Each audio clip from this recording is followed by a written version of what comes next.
Hi friends, welcome to my channel. AP వాతావరణ శాఖ నుంచి వెదర్ రిపోర్ట్ వచ్చింది. ఏపీలో మంగళవారం రోజున ఏ జిల్లాలో వర్షాలు కురవనున్నాయి, దానికి సంబంధించిన పూర్తి వివరాలు తెలుసుకుందాం. వీడియోని చివరి వరకు అయితే చూడండి.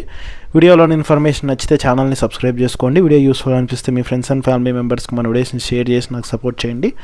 చాలామంది చూస్తున్నారు కానీ వీడియో లైక్ చేయట్లేదు. మీరు ఎన్ని లైక్ చేస్తే నాకు అంత సపోర్టివ్గా ఉంటుంది, వీడియో కూడా ఎక్కువ మందికి చేరుతుంది. దానివల్ల వీడియోలోని ఇన్ఫర్మేషన్ ఎక్కువ మందికి తెలుస్తుంది. ఇక లేట్ చేయకుండా టాపిక్లోకి అయితే వెళ్ళిపోదాము. ఉత్తర తెలంగాణ మరియు దాని పరిసర ప్రాంతాలపై ఉన్న ఉపరితల ఆవర్తనం కొనసాగుతోంది. ఇది సగటు సముద్ర మట్టానికి 5.8 కిలోమీటర్ల ఎత్తు వరకు విస్తరించి ఉంది.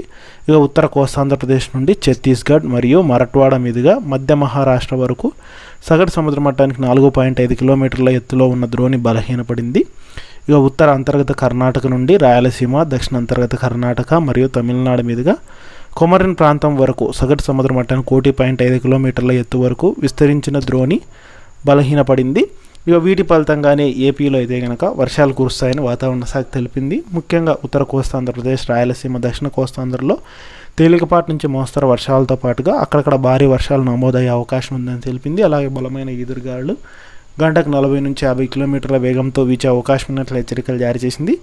ఇక ఉపరితల ఆవర్తనం ప్రభావంతో మంగళవారం రోజున ఉత్తరాంధ్ర జిల్లాలు కాకినాడ, కోనసీమ, తూర్పుగోదావరి, పశ్చిమ గోదావరి, ఏలూరు, కృష్ణా, ఎన్టీఆర్ జిల్లాల్లో చెదురుముదురుగా పిడుగులతో కూడిన తేలికపాటి నుంచి మోస్తరు వర్షాలు పడతాయని తెలిపింది. మిగతా జిల్లాల్లో కొన్ని చోట్ల తేలికపాటి వర్షాలు కురిసేందుకు అవకాశం ఉన్నట్లు ఏపీ విపత్తుల నిర్వహణ సంస్థ హెచ్చరికలు అయితే జారీ చేసింది. సో ఇది మనకి మంగళవారానికి సంబంధించిన అఫీషియల్ వెదర్ అప్డేట్. సో వీడియోలోని ఇన్ఫర్మేషన్ నచ్చితే ఛానల్ని సబ్స్క్రైబ్ అయితే చేసుకోండి.